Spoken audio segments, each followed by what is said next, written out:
नमस्कार प्यारे दर्शकों, मैं आपका ज्योतिष मित्र आदित्य द्विवेदी स्वागत करता हूं आपके अपने YouTube चैनल नक्षत्र तक में।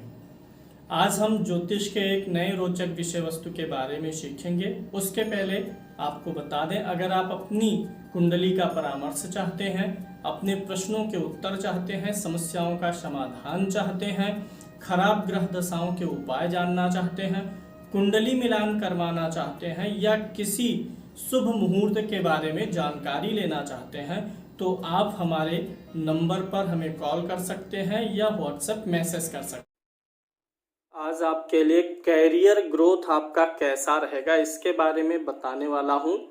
लग्न कुंडली और अष्टक वर्ग कुंडलियों से आप जान सकते हैं, बिना किसी गुणा गणित के ही आप जानेंगे। कैसे जानना है, पहले यहाँ पर एक स्पष्टीकरण देता हूँ। ये जो अष्टक वर्ग है, खोडस वर्ग है, नक्षत्र हैं, सब चीज़ों का जो रिजल्ट होता है, परिणाम होता है, वह मिलता है लगन को।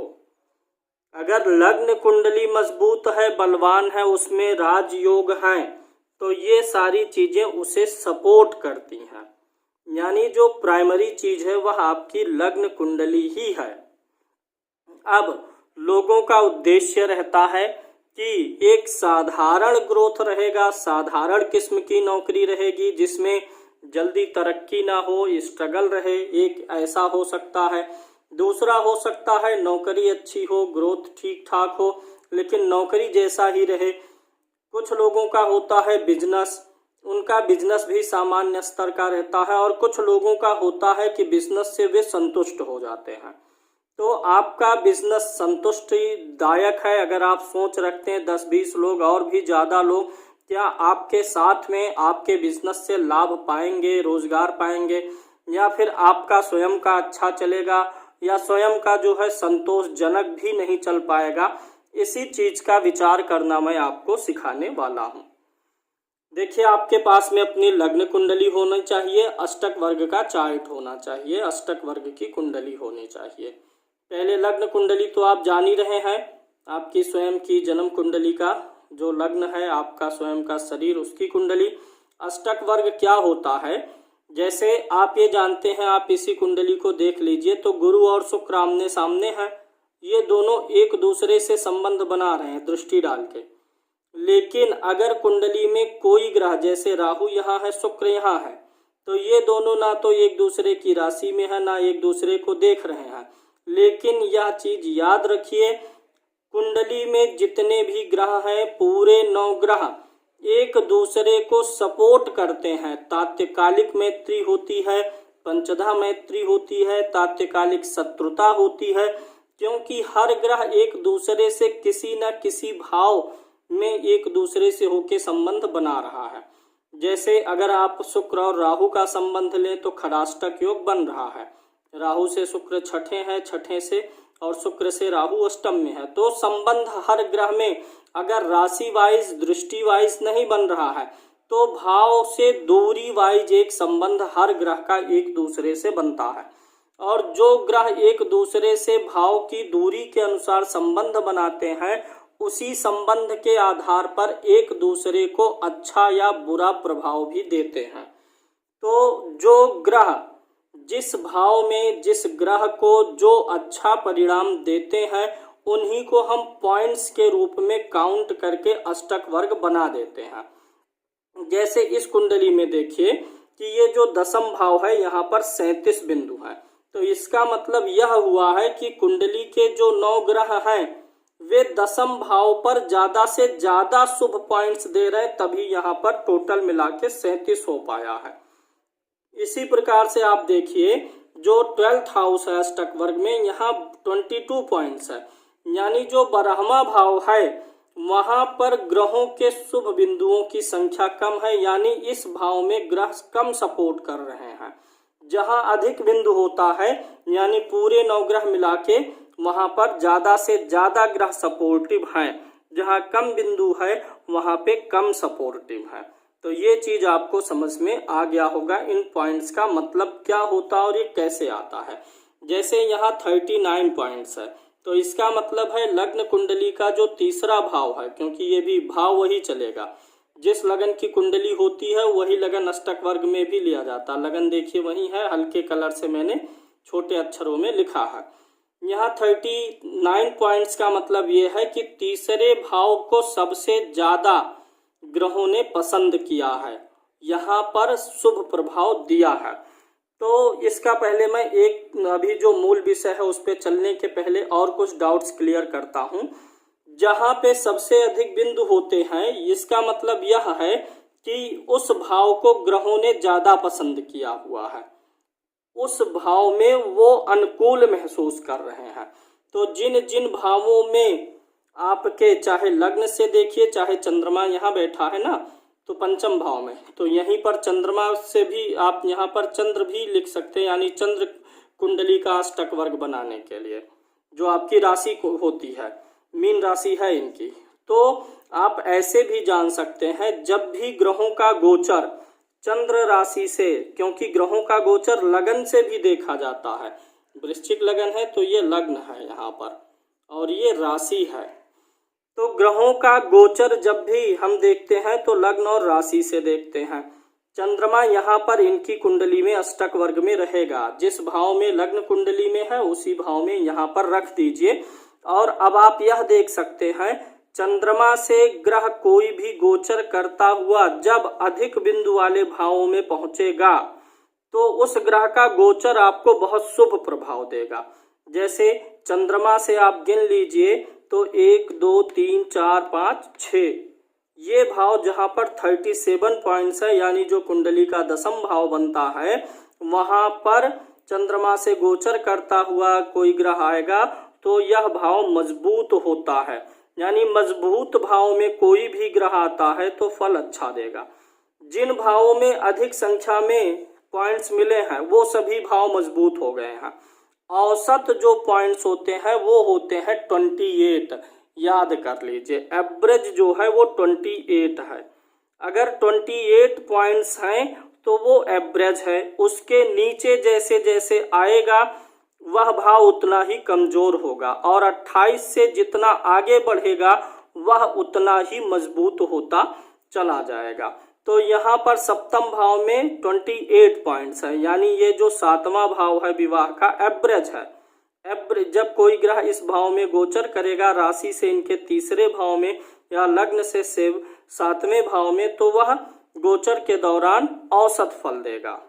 लेकिन जब वही ग्रह इस भाव में गोचर करे, यहाँ गोचर करे, यहाँ गोचर करेगा जहाँ बिंदु अधिक है, 30 है या उससे अधिक है, 28 या उससे अधिक है, तो वही ज्यादा प्रभाव अच्छा देगा। जैसे जैसे बिंदु की संख्या अधिक रहेगी वैसे वैसे वह मजबूत भाव में ग्रह बैठ के मजबूत फल दे पाता है। ये चीज आपको क्लियर हो गई होगी। एक चीज और बता देते हैं, जैसे लग्न कुंडली में से आप टैली कराइए अष्टक वर्ग में, आपके जीवन में किस चीज का प्रभाव अधिक रहेगा यह जानने के लिए आप अष्टक वर्ग में देखिए किन किन भावों में 28 से ऊपर के बिंदु मिले हैं। उन चीजों पर व्यक्ति जीवन में ज्यादा समय देगा। जैसे हम इसी लग्न कुंडली का अष्टक वर्ग देखें तो यहाँ पे दसम भाव में 37 पॉइंट्स हैं। ये होता है कर्म का भाव, यानी यह व्यक्ति अपने जीवन में हमेशा कर्मशील रहेगा, काम में हमेशा लगा रहेगा। अगर यह व्यक्ति बैठा है, चल फिर भी रहा है, कुछ ना कुछ कर रहा है, तो इसको कुछ ना कुछ काम करते रहना पड़ेगा, काम में लगा रहेगा, अपने काम पे व्यस्त रहेगा। ये आज का समय भी वैसा है, व्यक्ति लोग चलते फिरते भी फोन आदि के माध्यम से और नेट आदि के माध्यम से अपने व्यवसायिक काम में भी लगे रहते हैं। लाभ भाव में जो इच्छा पूर्ति का भाव है यहाँ 30 बिंदु हैं, यानी इच्छा पूर्ति भी होती रहेगी इनकी। जो जो सोचेंगे वह समय के साथ पूरा होता जाएगा। लक्ष्य रखेंगे घर बनवाना तो समय के साथ पूरा होगा। गाड़ी कुछ भी पाना चाह रहे हैं भौतिक विकास के लिए तो वो चीजें धीरे धीरे पूरी भी होंगी। धन भाव में 33 पॉइंट्स हैं, यानी यहाँ भी अच्छा है, धन बचत भी अच्छा हो जाएगा। धन बचाने पर ये फोकस करेंगे। जिसके धन भाव में अधिक बिंदु होता है ऐसा व्यक्ति धन के लिए लालायित रहेगा।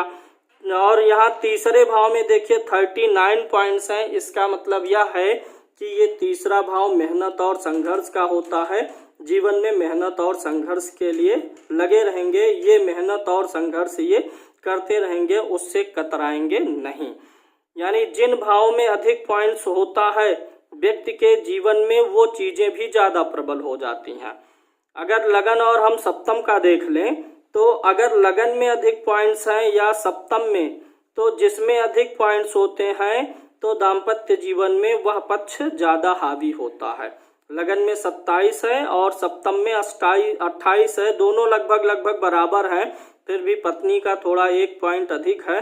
तो विवाह के बाद थोड़ा सा पत्नी के अनुकूल ये बनने का इनको प्रयास करना पड़ेगा।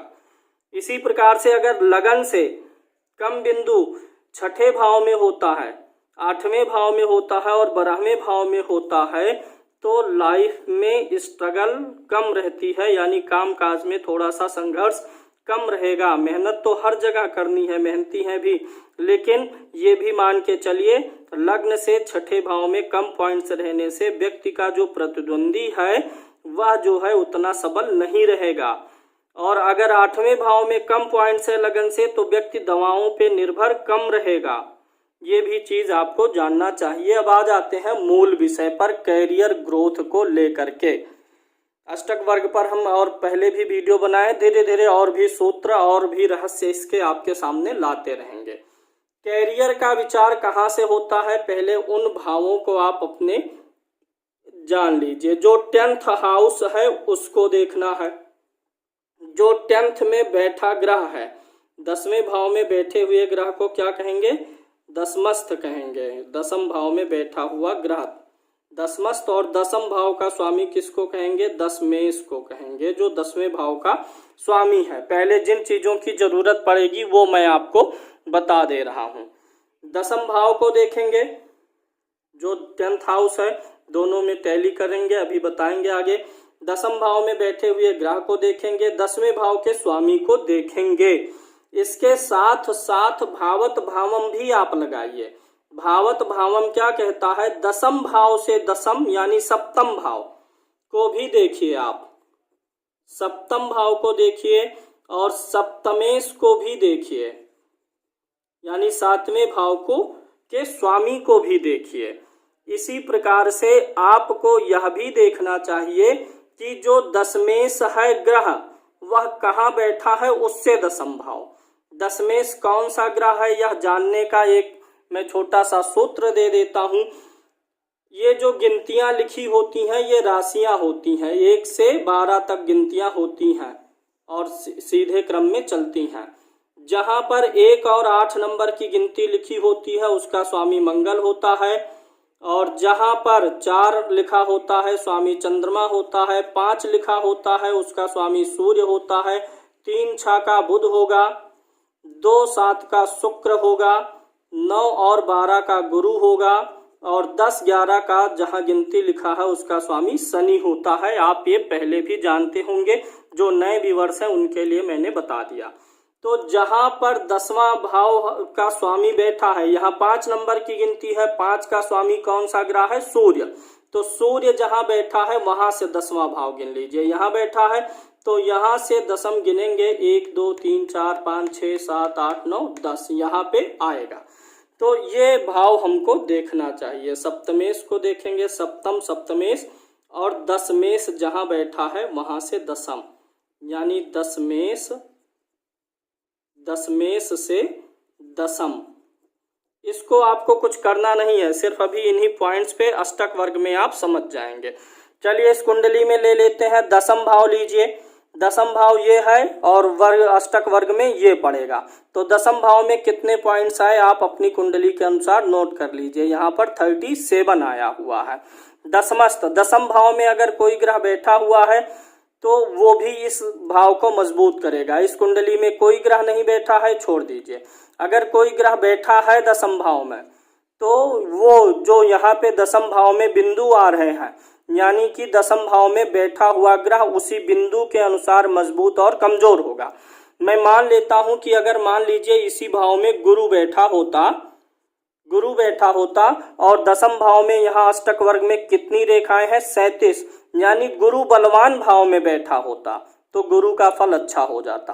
अगर यहीं पर 22 बिंदु होते तो गुरु कमजोर हो जाता, यानी वो कमजोर भाव में बैठा हुआ है। अगर आप बलवान मजबूत भाव में बैठे जिसके अंदर पावर है, राष्ट्रपति भवन में बैठे हुए हैं आप, तो यानी आपके अंदर कुछ ना कुछ पावर है, ताकत है, तभी आप वहां पर जा पा रहे हैं और बैठ पा रहे हैं। हर कोई तो जा नहीं सकता, यही चीज होती है। अब आगे हम दसमस्त जो दसम भाव में ग्रह है उनको बलवान कंसीडर कर सकते हैं अगर यहाँ पर अच्छे बिंदु बने हुए हैं तो। आगे बढ़ेंगे, अगला सूत्र होता है दशमेश। आपको देखना है दशमेश इस कुंडली से सूर्य है। दशमेश कहाँ बैठा हुआ, पंचम में कितनी रेखाएं हैं, 23 हैं। तो ये दशमेश जिस भाव में बैठा है वह बहुत मजबूत नहीं है। आगे आपको देखना है सप्तम भाव की रेखाओं को। सप्तम में कितनी रेखाएं हैं, 28 हैं। इसी प्रकार से जो सप्तमेश है, सातवें भाव का स्वामी है। सातवें भाव में 2 नंबर की गिनती, सातवें भाव का स्वामी कौन सा है, शुक्र है। यह जो सातवें भाव का स्वामी जहां बैठा है, क्या उसमें भी अच्छे बिंदु हैं?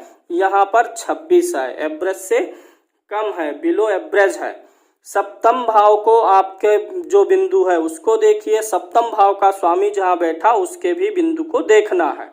इसके बाद आ जाता है दसम से दसम, जो कि मैंने पहले ही ले लिया, दसम से दसम, और सप्तमेश को भी मैंने ले लिया। अब आपको देखना है दशमेश से दसम। दशमेश इस कुंडली में सूर्य है, इससे दसम यह भाव है, यानी यहाँ द्वितीय भाव में यहाँ देखिए कितनी रेखाएं हैं, 33 हैं। अब आपको यह देखना है कि जो जितनी भी चीजें निकल के आई, 5 तत्व निकल के आए, 5 में मेजॉरिटी कब आएगी, जब 3 तत्व अच्छे होंगे। तो इसमें देखिए 2 जो है ये बिलो एवरेज है और एक जो है एवरेज पर है और 2 चीजें अच्छी हैं। तो कुल मिला करके ये 2 पॉइंट्स इनके बुरे हुए हैं, मतलब कमजोर हैं, बिलो एवरेज है, और 2 अच्छे हुए हैं। तो 2 कम हुआ तो अच्छा हुआ, दोनों को प्लस माइनस करके हम बराबर मान लेते हैं।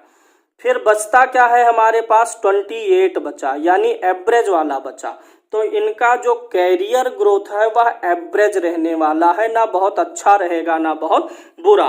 कभी ज़्यादा अच्छा रहेगा, कुछ ज़्यादा ही तरक्की मिल जाएगी, पदभार मिल जाएगा, जिम्मेदारी मिल जाएगी, और फिर कभी बहुत दिनों तक इंतजार भी करते रहना पड़ सकता है। बात ये आपको समझ में आ गई होगी। लेकिन दसम भाव में अधिक बिंदु होने के नाते जो भी कैरियर रहेगा, जहां काम करेंगे वह अच्छा ही काम करेंगे।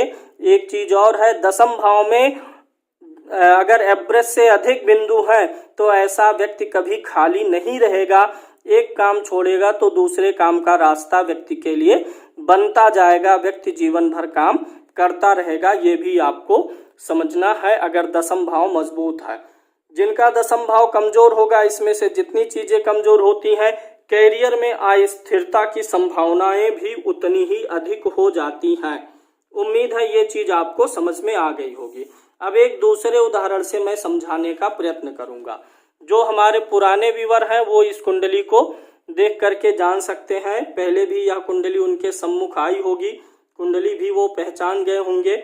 अब इसमें वही सूत्र हम एक बार फिर से लगाने का प्रयत्न करते हैं। यहाँ पे देखिए वही सूत्र चलेंगे। पहले दसम भाव में देखिए कितने बिंदु हैं, 31। अगर यही सब बहुत अच्छा आ गया होता, 30 या उससे अधिक आ जाता, तो ऐसा व्यक्ति नायक की भूमिका में होता। नायक मतलब सिर्फ यही नहीं है कि वह नेता बन जाएगा, राजनीति करेगा। नायक मतलब जहां रहेगा वहां पर अध्यक्ष रहेगा, किसी संस्था का स्वामी रहेगा, उसके अंडर में कुछ लोग काम करेंगे, वह कुछ लोगों को रोजगार देने में सफल भी रहेगा। अगर बिलो एवरेज भी है तो भी अगर अपना काम करता है तो उतनी अच्छी ग्रोथ तो नहीं, लेकिन ठीक है, संतोषजनक रहेगी, कुछ लोगों की रोजगार नौकरी रहेगी, लेकिन उसके कर्मचारियों की ग्रोथ उतनी अच्छी नहीं रहेगी। अब इस कुंडली से देख लेते हैं। सबसे पहले हम देखेंगे दसम भाव। दसम भाव यह है, दसम भाव यह है। दसम भाव में कितना पड़ रहा है, 31। 31 मतलब एवरेज से अधिक है, ज़्यादा अधिक है। अगर 30 है, 31 है तो उसे बहुत अच्छा मान लेना चाहिए। 30 या उसके ऊपर है तो उसे बहुत अच्छा मानेंगे। तो अगर दसम भाव में 31 है तो इसका मतलब इस भाव में बैठा हुआ सूर्य और गुरु ग्रह भी बलवान हो गया है। सूर्य और गुरु इनको दोनों पूर्ण रूप से फल देंगे, अच्छा फल देंगे। इसका मतलब यह हुआ कि जो दसम भाव में सूर्य गुरु बैठे हैं ये इनके कैरियर के लिए बड़े अच्छे हो गए। जैसे जिस भाव में, जैसे यहाँ चतुर्थ में देखिए 35 पॉइंट्स है, तो इनका चौथा भाव मजबूत है। चौथे भाव में जब भी कोई ग्रह लगन से गोचर करेगा या राशि से आएगा इस भाव में तो वो अच्छा रिजल्ट देगा। और इनके जीवन में जिन जिन भाव में अधिक बिंदु हैं वे चीज़ें अधिक रहेंगी। जैसे यहाँ चतुर्थ भाव में 35 है तो लग्जरी, घर, भूमि, भवन, वाहन लेने का सौभाग्य अच्छा मिलेगा। 31 है, परिश्रमी होंगे, मेहनत लगातार करते रहेंगे, कर्म पर यानी अपने काम पे अधिक ध्यान देंगे। पत्नी भाव में 31 है यानी काम के साथ साथ पत्नी पर भी उतना ही ध्यान देते रहेंगे। लगन में कम है, अष्टम में अधिक है यानी दवाओं पर भी निर्भर रहना पड़ सकता है। तो ये चीज़ जनरल चीज़ें हैं, लेकिन हम विचार करते हैं कैरियर का। तो दसम भाव में अच्छे बिंदु हैं तो दसम भाव इनका मजबूत हो गया। दसम भाव में बैठे हुए ग्रहों को भी आप ऐसे जान सकते हैं कि जो ग्रह कर्म भाव पर प्रभाव डाल रहे हैं, जैसे इसी कुंडली में देखेंगे तो कर्म भाव में जितने भी ग्रह प्रभाव डालेंगे वे अच्छा रिजल्ट देंगे। हालांकि इसमें कोई ग्रह बैठा नहीं है, बैठ गया होता तो और भी अच्छा हो गया होता, यानी वह ग्रह कर्म भाव के लिए मजबूत हो जाता। कोई ग्रह जो इस भाव पर दृष्टि डाल रहा है, अगर वह जहां पर बैठा है वहां अच्छे पॉइंट है तो वो भी कैरियर के लिए अच्छा हो जाएगा। तो हमने दसम भाव में 31 पॉइंट्स ले लिए। अब दसम भाव का स्वामी कौन सा ग्रह है? 1 और 8 नंबर की गिनती का स्वामी मंगल है। तो दशमेश के अंकों को नोट करिए। दशमेश जो है मंगल है, मंगल सप्तम भाव में बैठा, सप्तम भाव में 31 पॉइंट्स यहाँ पर भी हैं, तो ये भी मजबूत हो गया। अब इसी के साथ साथ आपको अगला जो सूत्र बताया गया था आप यहाँ देखिए, दसमस्त ग्रह बलवान हो जाता है। दशमेश दसम को लेना है, 10th हाउस को ले लिया हमने यहाँ पे 31, दसम में बैठा ग्रह बलवान। दशमेश जो है मंगल है वह सप्तम में इस कुंडली में बैठा हुआ है, 31 पॉइंट्स। दशमेश को लेने के बाद सप्तम और सप्तमेश को लेना है। सप्तम भाव में कितने पॉइंट्स बने हैं? 31 पॉइंट्स बना है, उसको भी नोट कर लीजिए। सप्तम भाव का स्वामी कौन सा ग्रह है? सप्तम भाव का स्वामी शनि है, 10 नंबर की गिनती का स्वामी शनि होता है, यहाँ बैठा है, यानी अष्टक वर्ग में यहाँ के पॉइंट्स ले लीजिए, 23 हो गया। अब इसके बाद आपको देखना है कि जो दसम भाव का स्वामी है, जो दसम भाव का स्वामी इस कुंडली में मंगल है, उससे दसम भाव, जब हम यहाँ से दसम भाव लेंगे, दशमेश से दसम भाव, तो ये आ गया यहाँ पे कितना है? 35 है। तो इसको भी हमने नोट कर लिया। तो इतने बिंदुओं को आपको नोट करना है, दशमेश से दसम, सप्तमेश, सप्तम, सब कुछ हमने नोट कर लिया है। अब यहाँ पे 1 2 3 4 5 में से आपको मेजॉरिटी देखनी है क्या है। ये जो बिलो एवरेज है वह सिर्फ 1 आया हुआ है, यानी शनि जो है थोड़ा वो कमजोर भाव में बैठा है। शनि थोड़ा सा जब ये प्रभाव डालेगा, इसका समय आएगा तो कार्य क्षेत्र में उतनी मजबूती नहीं देगा, ग्रोथ थोड़ी स्लो करेगा। अगर 28 है तो ग्रोथ एवरेज रखेगा, जैसा चल रहा वैसा। 28 से जैसे जैसे कम होगा, स्लोनेस उस ग्रह की दशा में उतनी ही हो जाएगी, धीमी। और 28 से जितना जितना ऊपर होगा तो उस ग्रह की दशा में कैरियर ग्रोथ उतना ही ज़्यादा ऊपर बढ़ता जाएगा। इस चीज़ को भी जानना जरूरी है। अब यहाँ पर इनके जो 4 पॉइंट्स हैं, ये जो है एवरेज से अबव है और वेरी गुड में है, 30 से अधिक है, 30 है या उससे अधिक है तो बहुत ही अच्छा है। तो इनका कैरियर ग्रोथ बहुत कंटिन्यू अच्छा रहेगा और इनके अधीन में काम करने वाले लोगों का भी ग्रोथ बहुत अच्छा रहेगा, काम का दायरा भी बड़ा रहेगा। एवरेज रहेगा तो काम का दायरा, एवरेज बिलो रहेगा तो काम का दायरा बिलो भी रह सकता है। यह सूत्र जो मैंने आपको बताया, यह उम्मीद है आपको समझ में आई होगी। अष्टक वर्ग के सिद्धांत से आप देख सकते हैं, समझ सकते हैं किन किन चीज़ों को लेना है, उसे भी मैंने नोट कर दिया है। आप अपनी डायरी में इस चीज़ को उतारिए और इस चीज़ को अवश्य ही समझिए और अप्लाई करिए। अब इनके कैरियर के लिए अच्छा समय कब कब होगा? जो जो ये पॉइंट्स आए हुए हैं ये जिन जिन भावों में पड़ते हैं, एक तो ये भाव था दसम भाव ही होगा, दूसरा दशमेश जहाँ बैठा होगा वो भाव होगा।